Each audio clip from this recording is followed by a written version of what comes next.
DGP, जिसे हम director general of police के नाम से जानते हैं। इसे हिंदी में पुलिस महानिदेशक कहा जाता है। यह पुलिस विभाग का सबसे ऊंचा पद होता है। डीजीपी में डी का मतलब होता है डायरेक्टर, जी का मतलब होता है जनरल और पी का मतलब होता है पुलिस। किसी भी राज्य या केंद्र शासित प्रदेश में पुलिस विभाग डीजीपी के अंतर्गत आते हैं। राज्य में कानून व्यवस्था को बनाए रखने का काम इन्हीं का होता है। हर राज्य में एक डीजीपी होता है जो उस राज्य की कानून व्यवस्था को देखता है, साथ ही अपने नीचे कार्य कर रहे पुलिस अधिकारियों के किए जाने वाले कार्य की जानकारी लेता है और उन्हें गाइड करते हैं, निर्देश देना, सब ये इनका काम होता है। हर राज्य में पुलिस की व्यवस्था से जुड़े काम को डीजीपी देखता है। कुल मिलाकर आप यह समझ सकते हैं कि एक डीजीपी अपने राज्य के पुलिस का हेड होता है। IGP, inspector general of police, Hindi में हम इसे पुलिस महानिरीक्षक कहते हैं। यहाँ पर हम आपकी जानकारी के लिए बता दें कि एक पुलिस महानिरीक्षक एक 2 सितारा रैंक के आईपीएस अधिकारी होते हैं। अतिरिक्त महानिदेशक के पद के ठीक नीचे उनके क्रम में एक आईजीपी तीसरी सबसे बड़ी रैंक रखता है।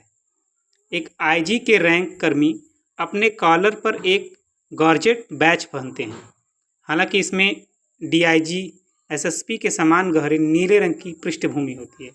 एक पत्ती जैसी संरचना पैच पर सिली हुई होती है। आईजीपी पुलिस फोर्स में एक संवैधानिक पद होता है जिसको हम सभी आईजीपी के नाम से जानते हैं। यह सभी राज्यों में पुलिस विभाग में एक सबसे उच्च पद होते हैं। इंस्पेक्टर जनरल ऑफ पुलिस बनने के लिए कैंडिडेट को ग्रेजुएट होना जरूरी है और कैंडिडेट की ग्रेजुएशन में कितनी परसेंटेज है यह भी मायने रखता है। आईपीएस मतलब इंडियन पुलिस सर्विस।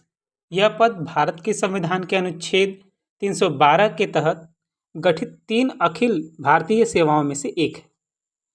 हिंदी में आईपीएस का मतलब भारतीय पुलिस सेवा होता है। भारत सरकार की केंद्रीय सिविल सेवा की यह शाखा प्रशासनिक, राजनयिक सिविल सेवा के लिए जिम्मेदार है। वर्तमान में आईपीएस गृह मंत्रालय द्वारा नियंत्रित किया जाता है। नेक्स्ट टर्म है SP, full form superintendent of police. एक एसपी यानी पुलिस अधीक्षक का जो कार्य होता है वो जिले में कानून व्यवस्था बनाए रखना होता है। इसके साथ ही एसपी का कार्य जो जिले में हो रहे अपराध को नियंत्रण करना। सभी थानों में जो सभी कर्मचारी आते हैं इनके अंदर में आते हैं। एसपी का कार्य सभी थानों के अंतर्गत आने वाले क्षेत्रों में शांति व्यवस्था कायम रखना होता है। यदि आप एसपी बनने की इच्छा रखते हैं तो आपको यूपीएससी द्वारा जारी की गई आईपीएस और आईएएस की परीक्षा में शामिल होना पड़ेगा, जो कंबाइंड होती हैं। इनके बाद इनको कैटेगराइज किया जाता है। डीएसपी, इसका full form deputy superintendent of police और इसका हिंदी में मतलब होता है उप पुलिस अधीक्षक। डीएसपी एक राज्य की पुलिस सेवा का अधिकारी होता है, एक ऑफिसर होता है। एक डीएसपी को कई अधिकार प्राप्त होते हैं। इन अधिकारों का प्रयोग वह कानून व्यवस्था को बनाए रखने के लिए करता है। पुलिस अधीक्षक यानी एसपी के बाद ये सबसे बड़ा दूसरा पद। इसको ज्वाइन करने के लिए आपकी एलिजिबिलिटी ग्रेजुएशन होनी चाहिए। CBI, central bureau of investigation, इसकी चर्चा हमेशा मूवीज़ में, सीरियल्स में होती रहती है। आम जिंदगी में भी आप लोगों ने इसके बारे में सुना होगा। सीबीआई यानी सेंट्रल ब्यूरो ऑफ इन्वेस्टिगेशन एक केंद्रीय एजेंसी है, सेंट्रल गवर्नमेंट की है, जो भारत सरकार के आर्डर पर देश के किसी भी कोने में जांच कर सकती है। ये मुख्य रूप से भ्रष्टाचार, हत्या और घोटालों के मामलों में जांच करती है। सीबीआई के बारे में अक्सर चर्चा होती रहती है। सीबीआई यानी सेंट्रल ब्यूरो ऑफ इन्वेस्टिगेशन, यह एक सेंट्रल गवर्नमेंट एजेंसी है जो भारत सरकार के आर्डर पर देश के किसी भी कोने में जांच कर सकती है। यह मुख्य रूप से भ्रष्टाचार, हत्या और घोटालों के मामलों की जांच करती है। सीबीआई की स्थापना साल 1963 में हुई थी। इंडिया में कई प्रकार की इन्वेस्टिगेशन एजेंसीज हैं। उन्हीं एजेंसियों में एक एनआईए का नाम भी शामिल है। यह हमारे देश की एक पेशेवर इन्वेस्टिगेशन एजेंसी है जो मुख्य तौर पर आतंकी गतिविधियों को रोकने एवं उनका पर्दाफाश करने के लिए आवश्यक निर्णय लेती है। इस प्रकार एनआईए भारत में किसी भी प्रकार के आतंकवाद को खत्म करने में महत्वपूर्ण भूमिका अदा करती है। इसलिए भारत गवर्नमेंट के द्वारा भी एनआईए जांच एजेंसी को कुछ विशेष अधिकार प्रदान किए गए हैं।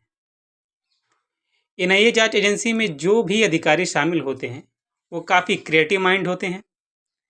साथ ही उन्हें इन्वेस्टिगेशन के विभिन्न पहलू के बारे में अच्छे से पता हो। इसका गठन 31 दिसंबर के दिन संसद के द्वारा पारित एक अधिनियम राष्ट्रीय जांच एजेंसी विधेयक 2008 के तहत हुआ है।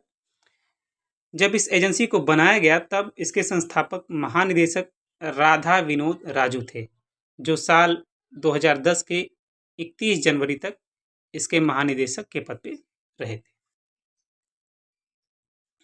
एनएसजी यानी नेशनल सिक्योरिटी गार्ड, जिसे ब्लैक कैट कमांडो के नाम से भी जाना जाता है।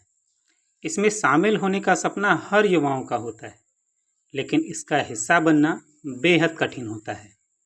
नेशनल सिक्योरिटी गार्ड भारत की हाई लेवल की सुरक्षा है, जो राष्ट्रपति, प्रधानमंत्री के साथ साथ भारत में अन्य हाई प्रोफाइल सरकारी पदों को सुरक्षा प्रदान करता है। वे अपने बहादुरी, कौशल और अपने प्रशिक्षण आदि के लिए जाने जाते हैं। वे किसी भी तरह की स्थिति से निपटने के लिए ट्रेंड होते हैं। एनएसजी कमांडो की ट्रेनिंग बेहद ही कठिन होती है। उन्हें सर्वश्रेष्ठ बनाने के लिए अलग अलग तरीकों से ट्रेनिंग दिया जाता है। अगर एसीबी, इसका फुल फॉर्म होता है एंटी करप्शन ब्यूरो। वर्तमान समय में कोई भी सरकारी काम यदि आप करवाने जाते हैं तो कभी कभी अधिकारी या कर्मचारी आपके काम को रोक देता है या फिर बिना किसी वजह से आपके काम से संबंधित काम करने के लिए या फिर जल्द करवाने के लिए पैसा मांगता है। वह पैसे किसी सरकारी खाते में न जाकर अपने लिए मांगता है, जो कि फीस से अलग होते हैं। किसी भी सरकारी काम के लिए फीस तो मामूली होती है, परंतु काम के लिए अधिक पैसों की डिमांड करता है। कभी कभी सरकारी अधिकारी द्वारा मांगी गई रकम बहुत अधिक होती है, जिसे लोग देने में सक्षम नहीं होते हैं और उनका काम रुक जाता है। इस तरह के पैसों की डिमांड करने वाले अधिकारियों पर सरकार द्वारा नकेल कसने के लिए एसीबी यानी एंटी करप्शन ब्यूरो की स्थापना की गई है। यह एक एंटी करप्शन ब्यूरो पोर्टल है जिसमें कोई भी साधारण व्यक्ति भ्रष्टाचार से जुड़ी हुई किसी भी तरह की शिकायत आसानी से कर सकता है तथा उस व्यक्ति को जल्द से जल्द इसका समाधान देखने को भी मिलेगा। केंद्र सरकार द्वारा देश के नागरिकों के लिए लागू किए गए इस पोर्टल की शिकायत करना काफ़ी आसान है। सीआईडी यानी क्राइम इन्वेस्टिगेशन डिपार्टमेंट, इसकी स्थापना साल 1902 में ब्रिटिश राज के दौरान हुई थी। यह राज्य सरकार की अलग अलग सीआईडी पुलिस होती है। यह राज्य सरकार के आदेश पर हत्या, अपहरण, चोरी और दंगों से जुड़े हुए मामलों की जांच करती है। इसके अलावा हाई कोर्ट के आदेश पर भी राज्य सरकार को सीआईडी से किसी मामले की जांच करानी पड़ जाती है। PCR, police control room. PCR एक पुलिस कंट्रोल रूम होता है। जिस भी एरिया में कोई घटना या फिर कोई गैर कानूनी काम होता है, उसकी सूचना या फिर शिकायत करने के लिए अगर कोई 100 नंबर पर 100 नंबर पर कॉल करता है, अब तो यूपी में वो नंबर 112 हो चुका है, तो वह कॉल पीसीआर में जाती है।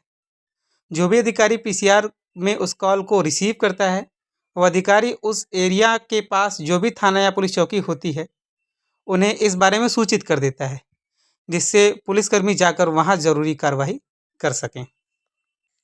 नेक्स्ट टर्म है आरपीएफ। इसका फुल फॉर्म होता है railway protection force. RPF Bharat के सुरक्षा बलों में से एक है, जिसका काम भारतीय रेलवे की प्रॉपर्टी और यात्रियों की सुरक्षा करना होता है।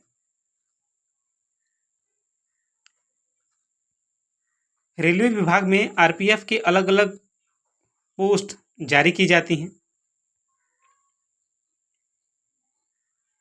रेलवे विभाग भारतीय रेलवे विभाग में रेलवे सुरक्षा बल को आरपीएफ के नाम से भी जाना जाता है, जिसे रेलवे सुरक्षा बल अधिनियम के तहत 1957 में स्थापित किया गया था।